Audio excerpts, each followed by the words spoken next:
This is the Unstarving Musician podcast. I'm your host, Robonzo.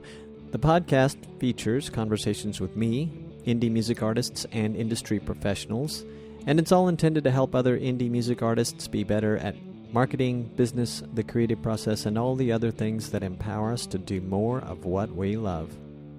Make music. Welcome to another episode, my salamanders, music lovers, musicians, music fans. My guest for this episode is Kevin Breuner of CD Baby and Small Town Poets, an indie band, and the DIY Musician Podcast, a CD Baby production. Before we get to Kevin, I wanted to mention a listener email from George. I left out some names here to protect the innocent, but this was a great email. I was commenting on a new member of George's band.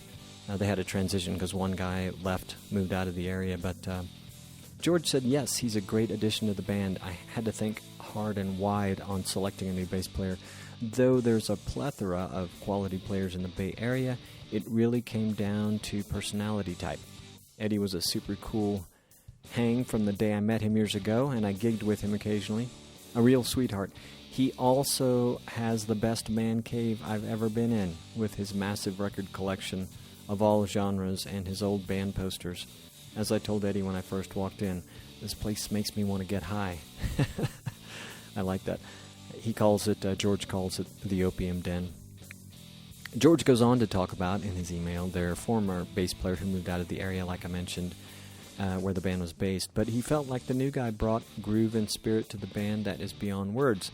They really liked the other guy, I recall quite well, because I know these guys personally, but the band really digs the new guy too.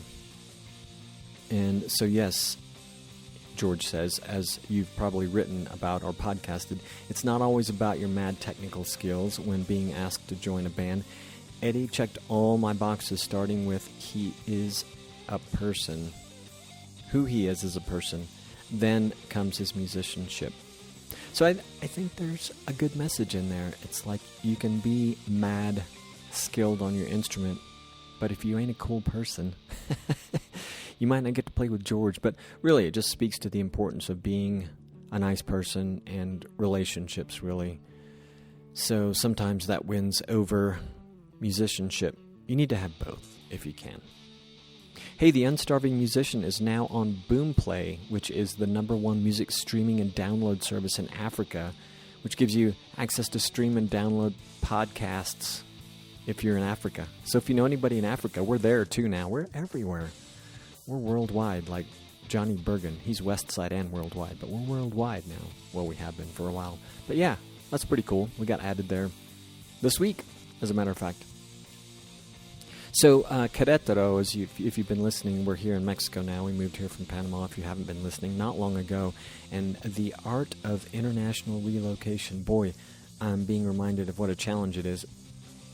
Things like adapting to different business culture, gastronomical challenges, my back because I'm getting old. I didn't even move anything. It was so funny. I was going to the chiropractor, and I was at a pet shop downstairs from the chiropractor, and I bent down to check out, I don't know what, maybe like a dog bed, and my back seized up. I've never had that happen to me in my life. Fortunately, I was right by the chiropractor. I'm going to see him again today when I'm done with this. And then there was also getting our ISP to upgrade our service, blah, blah, blah. It goes on and on. All kinds of things that you just have to deal with when you move to a new country, to a new place. And we're living in a great place, in a great neighborhood, but it's just different, and we don't, it's a foreign country. And yeah, I speak some Spanish, but boy, I could be better, I tell you that. Our stuff is only just now on its way to Mexico, from Panama. The best items that I included in our luggage when we flew here were 2 small items. A Swiss Army knife that my wife gave me years ago, I believe for Christmas, maybe my birthday. That sucker has come in handy most recently to open a can, because this place came without a can opener. And another sort of knife MacGyver thing called a Leatherman. I didn't bring any tools with me, obviously, because I was in suitcases. I guess I could have, but I didn't. Those are coming with the rest of our stuff. But the Leatherman has had almost everything I've needed in the way of tools. not everything. I had to go buy some stuff to do a couple things. But yeah, those things were great. Highly recommend them. Swiss Army knife and a Leatherman, wherever you go. All right. I've been away for a while. I'm sorry. I should have said that at the top of the show. I have not been doing episodes regularly because of this darn move. It's been extremely distracting. I haven't been doing anything music related, not even the podcast. But before all of this happened, I had made a decision to put the brakes on new interviews. So I'm coming up on the last recorded interview after this one. And then I'm going to do a series of solo episodes where I'm going to revisit older episodes and kind of deep dive into the insights that I got from them. So hopefully you'll get some new stuff, even if you heard those older episodes. And hopefully, if you haven't heard those, you'll be excited to go back and listen to those. I'm literally going to go back to episode 1 and 2 for sure. I remember those being pretty hallmark. This is, I believe, going to be episode 238. So yeah, it's come a little ways. So I'm looking forward to that, and just wanted to let you guys know about those changes, and I will soon be back on the regular schedule, which has become publishing an episode every couple of weeks for those of you that sit waiting anxiously for the next episode. And also, before we get to our guest, I wanted to mention a Rolling Stone article that I read this week about Taylor Hawkins. I'll spare you all the details of it, but if you follow musician entertainment stuff, Taylor Hawkins, drummer for the Foo Fighters, died recently while they were on tour. Very sad. Great guy. I'm glad I finally got to see them. Sammy and I went to see them in San Jose, California, just, I don't know, maybe 3 or 4 years ago. Great show. Taylor Hawkins completely blew me away, and I don't say that lightly. He was more than I expected as a live drummer. He was pretty amazing. But the article spoke a lot to the theme of taking care of number one, and that is taking care of you, taking care of me, taking care of ourselves, always. I was thinking about Phil Collins, too, who has not died, who has not left us. He's an older gentleman now, but he destroyed himself physically because of his hard work life as a musician. And I think Taylor, unfortunately, did a little bit of that as well. There's a mental aspect and a physical aspect, and sadly that may have contributed to his end, but I don't know. The cause of his death is yet to be released, and whatever it is, it's sad. Hey, this episode is powered by Music Marketing Method. I haven't mentioned them in a while, but I'm a member of this program, and we have an ongoing Hive Mind call where we ask questions of one another and share the latest tips and hacks that we've encountered. And here's my personal example of one of those questions or hacks. It's in the form of a question. I asked the group very recently with basically this: how do we get back on track, so to speak, when life has been dragging our attention every which way? My recent move has had a big impact on my ability to do much of anything related to music, like I mentioned a moment ago. And for the past several weeks, that's been going on. So Linz, the ringmaster of the Musicians Marketing Method, reminded me that my international move was a major life event, to be kind to myself, take some time to settle in. She added that whenever things start getting difficult for her, she just plays music, stops what she's doing and plays music. And she said, I know that sounds corny, but when I told her none of my gear was here, I don't have the ability to play any music until my stuff gets here from Panama, she said, sit on the balcony and drink caipirinhas. That's a great drink. My wife loves those. Anyway, maybe in my case, it's drink a glass of wine, drink a cool beer, maybe a caipirinha. But she also said that, update my fans, which is kind of what I'm doing here. And she asked if I was feeling stressed out about all this, suggested I keep my followers informed, give them a tour of the new place. People like the inside scoop. They like to peer into our lives. You like to peer into my life, don't you? Maybe you do. Maybe you don't. Maybe you could give a rat's ass. Another friend said planning ahead. Another friend who was on that call, planning ahead is a great way to sort of kill time or to give yourself some I don't know, let you feel like you're still in it. You're still making the needle move. And most of all, they said, give myself a little grace. And I share this all with you so that if you find yourself in this headspace once in a while, maybe you can take some of this advice to heart as well. On our call, we also talked about how to maximize shout-outs that others might give us on social media, with a great example relevant to Instagram. We talked about balancing all the stuff we do as music creators so that we can actually make time to create music. And also the benefit of getting outside of our surroundings for inspiration and energy. Music marketing method is all about helping musicians do these kind of things, get over these kind of hurdles, but also make money with their music, have a legitimate business. If any of that sounds interesting to you and you want to learn more, head over to unstarvingmusician.com/music marketing, where you can learn more and find out if it is for you. CD Baby, like I mentioned, that's where Kevin Breuner is kind of from. He's mostly associated with that, I would say, venture to say.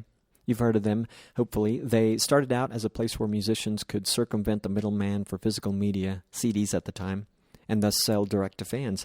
It has since evolved into a comprehensive artist services platform that helps independent musicians to distribute, promote, and monetize their music outside the major label system. Kevin just celebrated 16 years with CD Baby when we spoke earlier this year for this episode.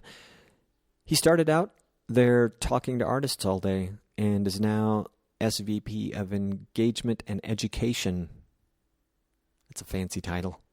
He also started the DIY Musician podcast, which is a fantastic podcast, which I need to start listening to. I actually followed it today in my podcatcher app, Overcast, so that I can catch up with it. I was telling him before we spoke, I caught up on one episode, and it had been a long time, and I don't know why. They really do some great stuff. He's also part of the team that heads up the DIY Music or DIY Musician Conference, which returns after a hiatus caused by the COVID pandemic. It returns in August of 2022, and that's very soon as I record this. In this conversation, Kevin and I talk about remote work, as he is doing, he and his colleagues these days, indefinitely, he says. The return of his band Small Town Poets, CD Baby, of course. We talk about that. We talk about education overwhelm that indie artists face. He shares his thoughts on that. Recent changes in the music industry. We talk about that, and music distribution, and a whole lot more. I always say that, don't I? There's always more. There really is. Okay, and with that, here is me and Kevin Breuner of CD Baby. Hey, Kevin. Hey, how's it going? Good, man. Nice to chat with you. Meet you. There we go. That should be better. You're good, man. Where are you at today? I'm in the Portland, Oregon area. Okay. Just still working from home, which we are pretty much indefinitely now. Did you guys used to go into an office, or did you personally go into an office? Yeah, there's an office here in Portland. That's where our headquarters is. Okay. So it's been sitting empty for a long time. Yeah, and everyone's discovered the benefits of a work from home workforce. Yeah, seems. well, there are some things I miss. My team at the office was always the most social. Like everyone else would just sit there, like headphones on, and not even talk to their coworkers sitting around them. But my team was always very social, so I miss that element of it. But there are things I don't miss, like driving to the back and forth, and there's a lot less interruptions when you're not in the office. Yeah. I always see that communication in office thing as kind of generational. I was thinking, as you were telling me that, I was thinking of this time when I worked for a startup in the Silicon Valley, and there were some younger guys that were co-founders, and we were in a cubicle area, and it was the first time I've been around people who were chatting to each other through DMs. Oh, yeah, talking. Yeah.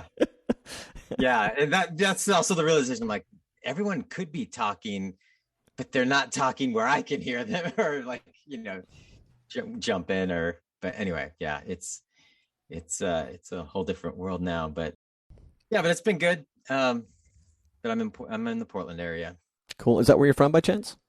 I've lived here for over 20 years, so it's home now, but I grew up in San Diego, and I lived in Nashville for a while and Atlanta for a while when I was doing music full time, but then ended up back on the West Coast.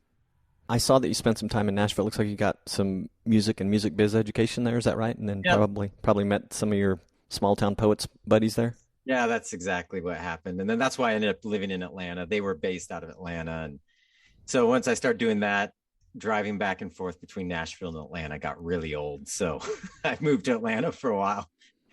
When we were coming off the road from doing that full time, I wanted to get back to the West Coast. And At the time, this part of the country was affordable up in the Portland area, but not anymore. Oh man, I know. My wife and I moved from San Jose, California in 2016, and that was kind of one of the things. Like, it's getting too expensive here, and I see, it's sad. Some of our friends who actually grew up there can't even afford to stay there anymore, and Yeah. that's sad. We have a few that are, you know, doing well enough and attached enough to stay there, and everything's cool. Yeah. But yeah, it's kind of crazy. And I was noticing Small Town Poets. You guys had a release just last year, and did I read, well, at least what I read, you've been going at it with them since 1997? Yep. Yep. That's when 97 our first album came out on a major label, and then we had that run of our career and where we were nominated for Grammy and all that kind of stuff. And then in 2000, some of us started, just going our separate ways. But then, a lot of it was like family, people having kids and things like that. Then, as the independent market developed more and technology developed where you could record basically anywhere, we started collaborating again. And now we've made more music as independent artists than we did on a label, doing it full time. So it's been an interesting journey. So I've seen both sides of the spectrum of the benefits and pitfalls of being on a label, and then the benefits and the troubles that you have to endure as an independent artist. Yeah, I've been playing at least that long myself, longer actually, and I wasn't recording back then, but I had one friend in particular, but a couple of friends who were in the business of recording also, and I for just like felt like the better part of 2 decades dreaming of recording at home. And I always say, I don't remember if it was coincidental or the pandemic sort of drove me to purchase the gear to do so at home. So I just did my first couple of singles in the last year and a half, and it was a lot of fun. But so I can say I grew up in the online collaboration world because I not a single musician was here in my home studio for any of that. But I got all these great guys everywhere around the country. So it's a lot of fun. It is a new and interesting world. And you having started in the business that way with Small Town Poets, boy, I was just thinking, man, you saw some really downer times, I guess, in the industry, but perhaps that worked out all well. You guys were, like you said, at some point, you're kind of going your own ways and getting jobs and eventually becoming happier musicians with full-time jobs, I'm sure. Yeah, and I think, the thing that, and part of the reason with my journey with CD Baby was after I came off the road, and the whole idea of like selling music directly to your fans was a hot topic. And we weren't talking NFTs or even downloads. It was more like CDs, hey, right? Yeah, CDs. Let's take out the middle person. And I remember there was this big article by Amy Mann, who it was in, it got picked up by like the Associated Press. So it appeared in all these newspapers and stuff. Mm-hmm. But the whole article, this was like 2002.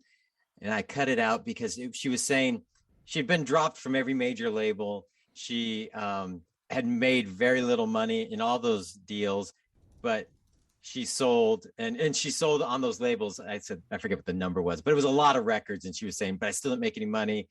And I just sold my CD directly to my fans through my website. I only sold, I think it was like 10,000 copies or something like that.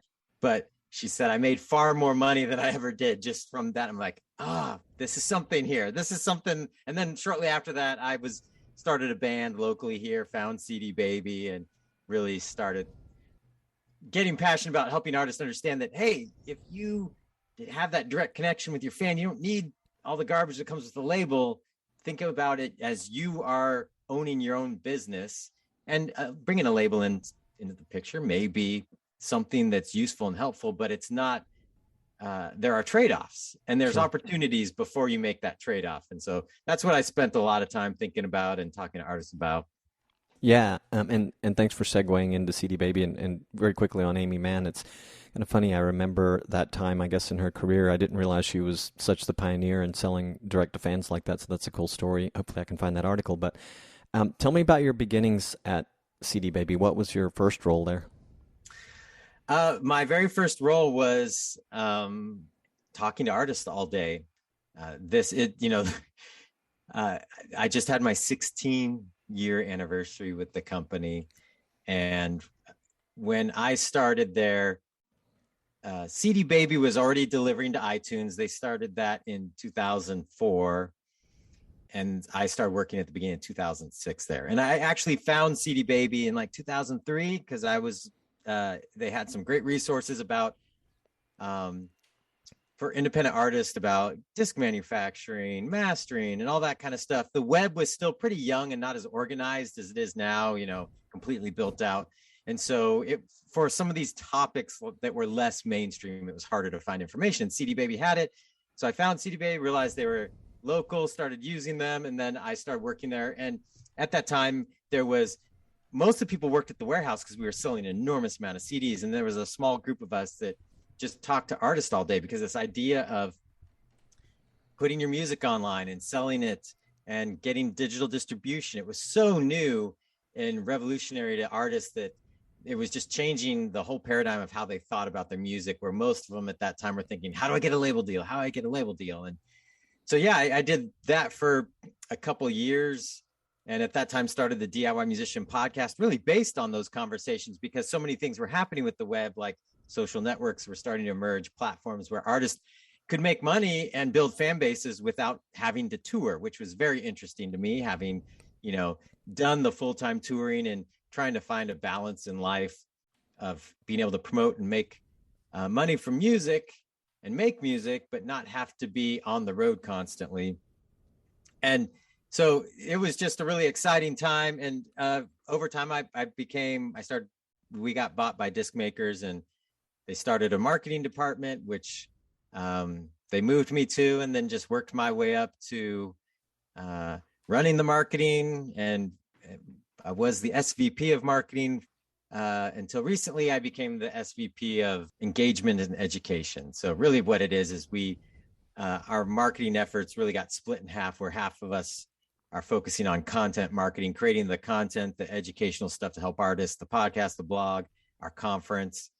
And the other part of the team is focused more on like advertising, brand messaging, and that aspect of marketing. So it's been nice, because now it feels like things have sort of come full circle, where I'm back to being more directly involved with.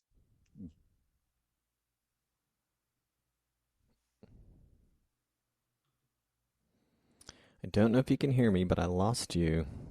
Let's see if I can get you a chat real quick.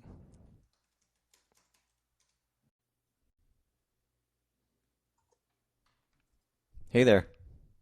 Hey there. I feel lucky it came back. It was a bit of a surprise. So you were saying that, it feels like you've come full circle, which must be great. And by the way, I'll go ahead and interject since we had the interruption. Congratulations on the 16-year anniversary, and also all the great sort of movement and advancement and transition you've undergone. Yeah, it's been quite a journey. It's been a fun ride and a lot of hard work, and it's been exciting to see how the independent music market has exploded and continues to grow and do well. Isn't that great? And I take it because of your new role, you're working, or I assume you're working closely with the new part of the family at Bandzoogle? Yeah, I mean, Bandzoogle, yeah, we've partnered with them for many years, and so we have lots of things that we do together. Just did it kind of become in some capacity official though, like in the last year or two, or there's some sort of change where you guys are more closely related, right? Or am I mistaken? We wound down. We used to have a web hosting service called Host Baby, and it was one of those things where we Bandzoogle was better, and we knew them. We'd see them at conferences all the time. We'd hang out with them, and it always thought, we should do something with them. They're, our main focus, especially over time, as the web developed and social networks really developed, our focus was there was so much happening in the distribution space and getting artists paid for their rights and making sure that, all these new digital usages that artists are getting paid for them and their music is there. And it started to feel more like us having a web hosting business wasn't core to what we do. And here was this company, Bandzoogle, that's doing an amazing job with it and adding all these tools. And so we closed down our Host Baby web hosting service and moved all the artists over to Bandzoogle. And so now we refer artists to them. And I use them, my website. There's a lot of amazing tools to sell directly to your fans through their service, commission free too. So yeah, they're a great partner, and I've loved my Bandzoogle website. Yeah, it's all come back to me now. Thanks for the refresher. I guess Dave Cool, I'd spoken with him for the podcast, and probably about the time that piece of history happened not too long ago. So a quick follow-up question to something that you just mentioned within your role at CD Baby, where education is concerned. A lot of independent musicians that I talk to, and hey, myself included, because like I said, I just sort of come into this part of the world in the last couple of years, but do you hear a lot of, or sense a lot of, you hear comments or sense a lot that indie musicians are overwhelmed by all the education, all the information, all the things they have to keep up, all the things constantly evolving, or are the indie musicians just becoming that much more, I guess, sophisticated in what's going on, or is it a mixed bag? It's a mixed bag. I think for the large segment of artists, they probably fall into the, hey, this is just too much stuff. And there's some that are very savvy, but I think what's become the bigger problem that artists are facing and realizing, and I've recognized this in myself, is that there's so much that has really just become a distraction. As an independent artist who's releasing music and trying to build a following, and trying to manage your assets well so you get paid, there's a lot of work that you have to do, and you're wearing multiple hats. But I think there's also the recognition that there's things.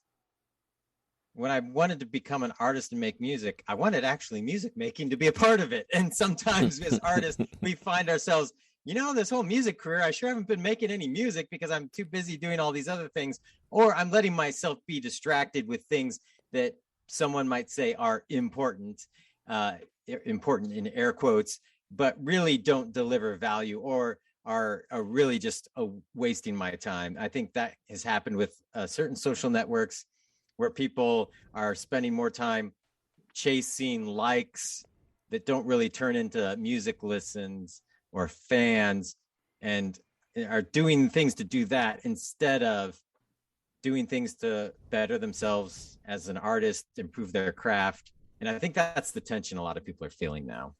Sure. I think most can relate to that.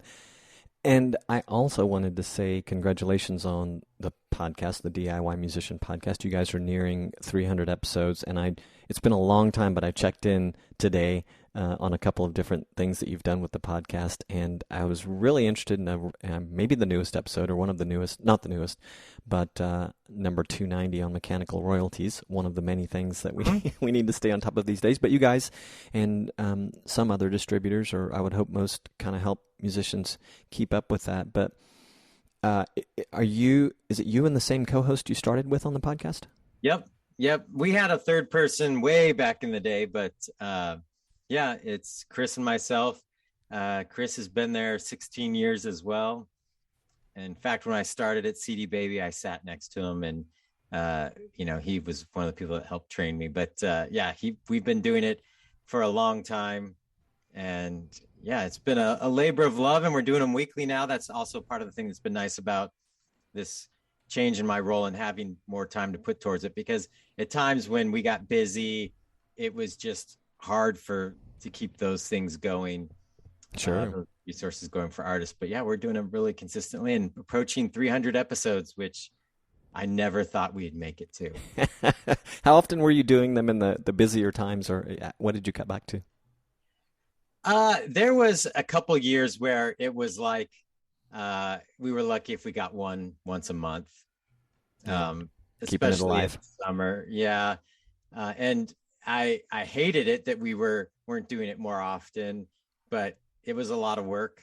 But also some tools have emerged that have streamlined processes immensely, making it easier for us to to do, now we do a video version with the audio version. And so it allows us to get more out of it for the amount of time we put into it. What are as a podcaster, I'm curious to know what your favorite, newest tools are that kind of streamlined in recent years or months. There's this one tool that we discovered just before the new year called Descript. Mm-hmm. And it's amazing for video editing. You upload your video. So we take the whole podcast, which could be like an hour long. We upload it. It transcribes it, which there's tools to do that. But what it does is it edits your video based on the words you cut out. Yeah, that's nice. So instead of having to listen to the whole thing and figure out where that one spot is you wanted to cut out, you can just scan the words. And you can, even if you say a word wrong, you can type it incorrectly and it'll fix it in the audio with your voice, which is kind of scary, but yeah. Oh my gosh. So it took a process of like when we did some trial runs before we found this tool, and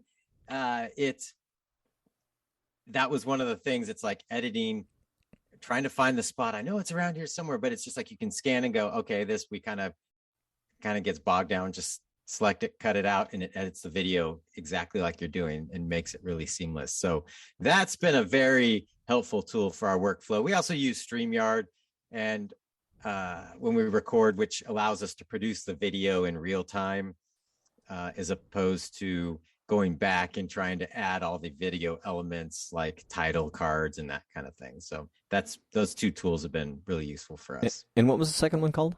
StreamYard. StreamYard, okay. It started as, a live streaming tool, and we use it for our live streams on Facebook and YouTube. And they just kept adding all these great features that it really became just a live production tool, but you don't have to be live. You can just record what you're doing. And so it just saves a lot of time. Instead of having to get raw video and have a video person edit later and add stuff in, we can do it on the fly. So there's all the production elements in there.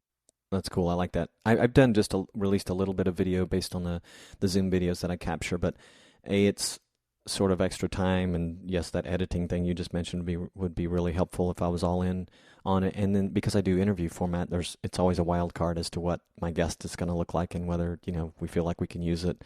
But yeah, that's amazing. Thanks for sharing that. Mm-hmm. Yeah. Before I get to a topic that I think is very important to you, which has more to do with music distribution. So the DIY Music Conference is live again this year, right? In August? Yep, it is. And I'm actually headed there on Saturday to go down to the hotel and work with them and just do a walkthrough and start planning the things we need for the event in person. And yeah, I'm excited. It's something that we love doing, and getting all the artists together just makes for an amazing weekend. It really hurt when we had to cancel, especially the one we do in Valencia, Spain. That was like a knife through my heart when we had to cancel that one. Oh, wow. But yeah, we're back, and I think it's going to be a really important conference for artists, really just to get them excited after 2 years of uncertainty, and a lot of change happened in that time with the music business. A lot of new things are developing. And so I think it's going to be a good opportunity for artists to feel connected again, to feel inspired, to be around like-minded people, and really get excited about their music career again. What are the two most noteworthy, it doesn't have to be two, but what are the most noteworthy changes or changes in the past 2 years? One of the big ones is, with the rise of the idea of like NFTs and cryptocurrency, which is really fueled by artists feeling like the streaming world benefits the already wealthy artists and not the independent artist. And I almost said aspiring, but it's not even aspiring artist, because unless you are like a megastar, there's things with how the streaming pay system has evolved to work that a lot of people have issue with. And so like Tidal recently announced their direct artist royalties program that's rolling out that starts to change the conversation around how artists should be compensated for streaming, where in their model that they're working on, if I subscribe to Tidal and say for a month my favorite band releases a new album, and all I do for that entire month is listen to their music, they will get all of my monthly fee. That goes straight to the artist.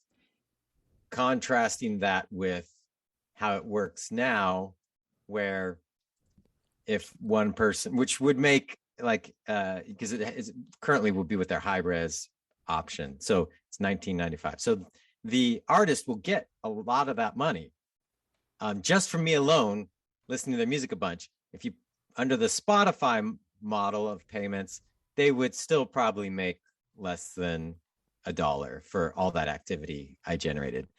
And so that's the real that's starting to shift conversations around that. NFTs, I think there's a different perspective on how social landscapes are playing or what the future will hold. There's not a lot of people excited about the state of Facebook these days. And so it's like other things are starting to emerge, and also just the power of getting fans involved in using your music. I think we saw that in YouTube early on, and then for TikTok, we've seen that happen as well.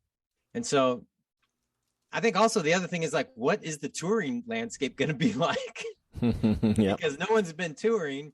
Sure, people have been playing shows in some cities, but it has not been the same. Is the future of touring going to look different for a while? Is it going to be like get back out on the road because people are so eager? Here's how you can book a tour, or here's some strategies in a time where every artist is trying to get on the road. Because to me, that's one of the things that's going to be an issue for independent artists, especially that all these mid-tier to upper-tier artists that have been off the road for a while are going to be hogging all the venues all at once.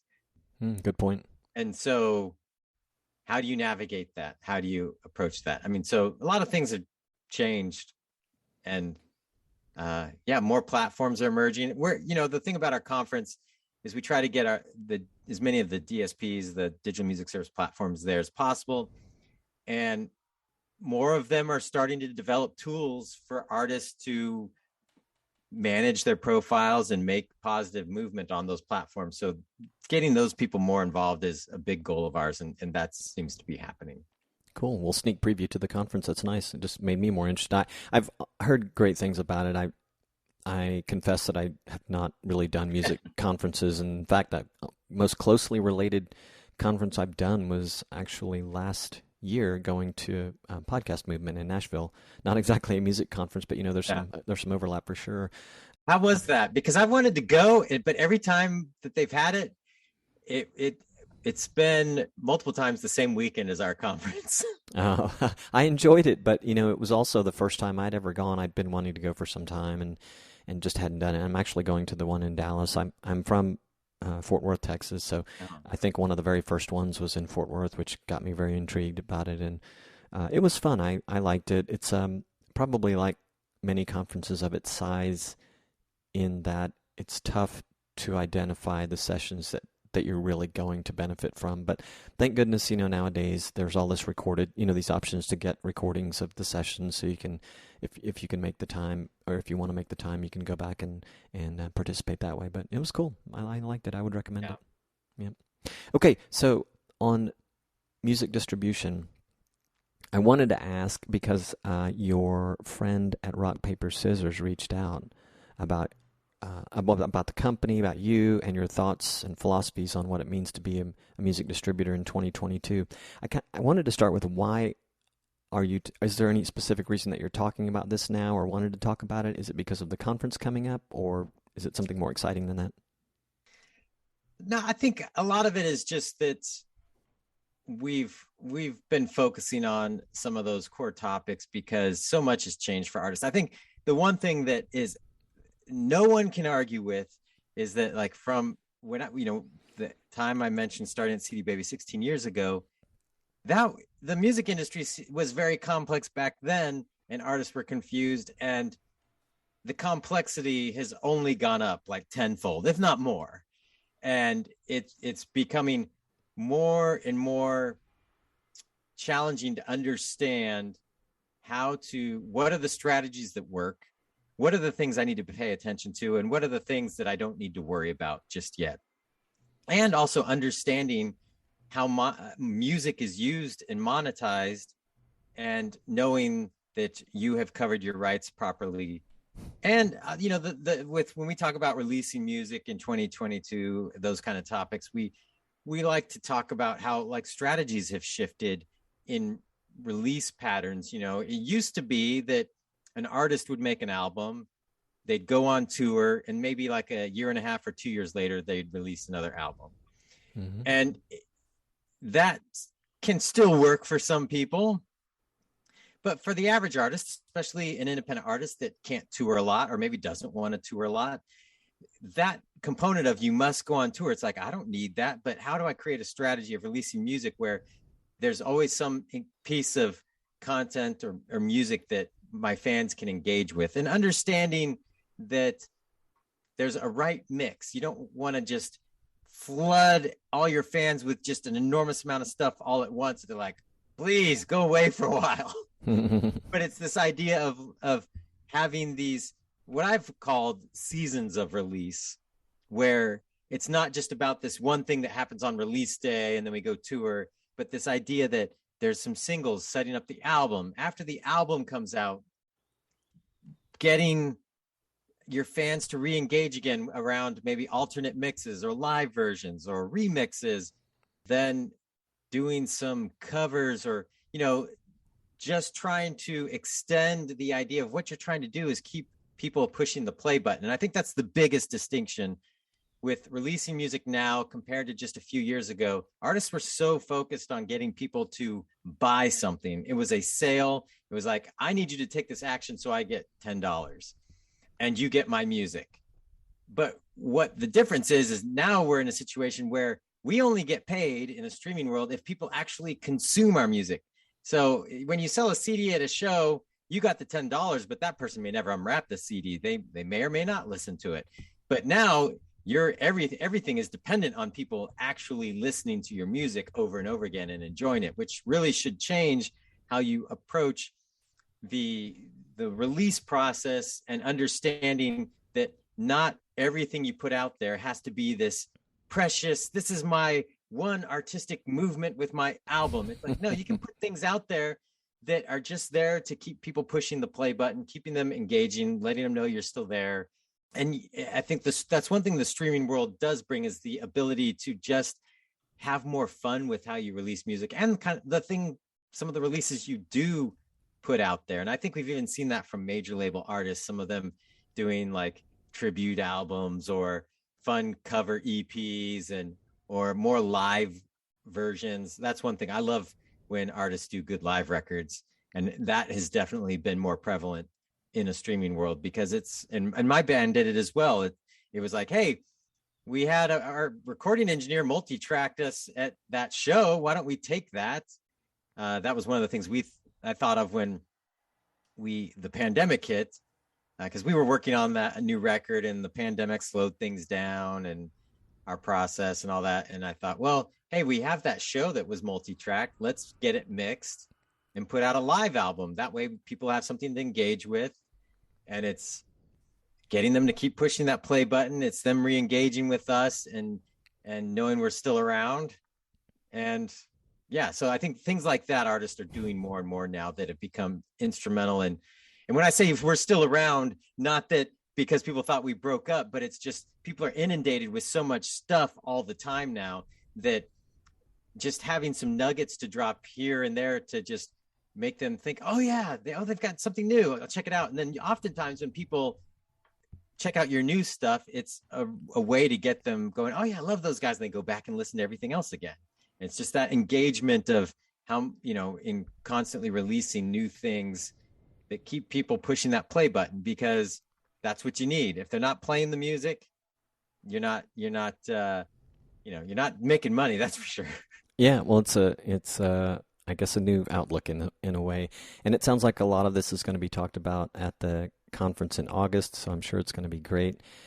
I wanted to make sure people know how to find you. I know that you're K. Breuner on Twitter. I have the DIY Musician podcast link. It'll be in the show notes, and DIYmusiciancon.cdbaby.com for the conference. Is there anything else that I want to tell them to check out?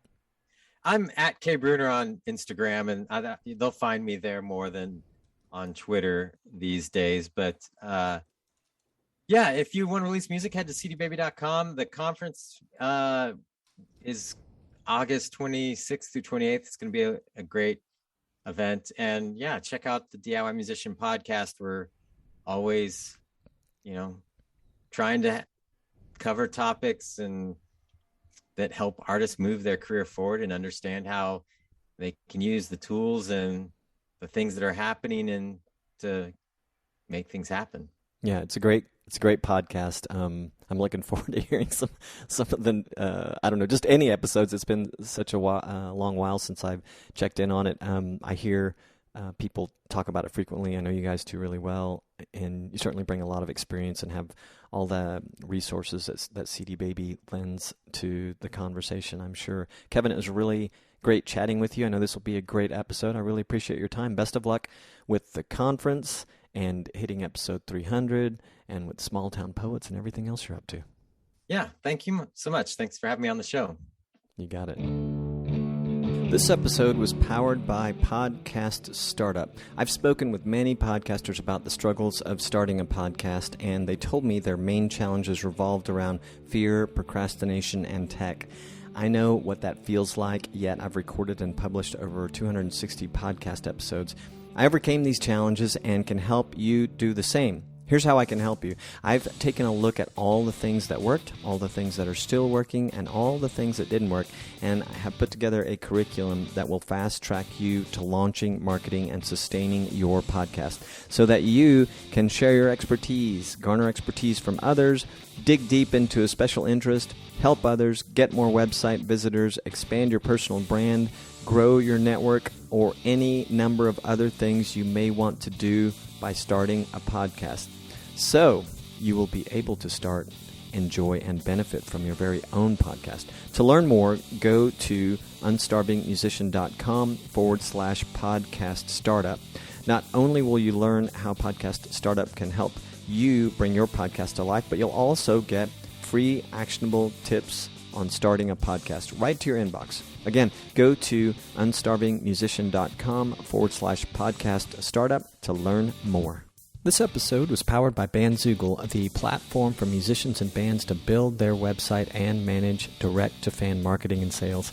Bandzoogle features powerful design options, a commission-free store to sell music, merch, and tickets, detailed fan data, integrations with social networks, and more. Plans start at just $8.29 a month, which includes a free custom domain name.